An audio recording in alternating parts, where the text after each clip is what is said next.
The word tribe is a political statement. It was actually deliberately introduced to give a connotation of primitive people, backward people, uncivilized people, disorganized people, people unable to govern themselves, to more or less justify colonization.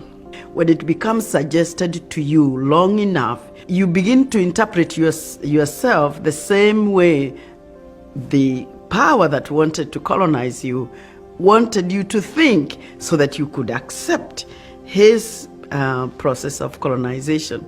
But today, if you look at it different and you say, okay, these so-called tribes were nations, smaller maybe, less sophisticated maybe, but they were nations.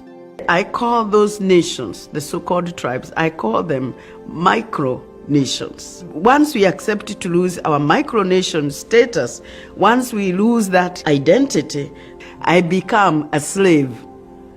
And a slave has no confidence, he has no self-respect, because a slave is a person who has been denied the opportunity to be himself. A slave is a person who has been robbed. We need to accept ourselves as a micronation. We need to accept our identity of that micronation.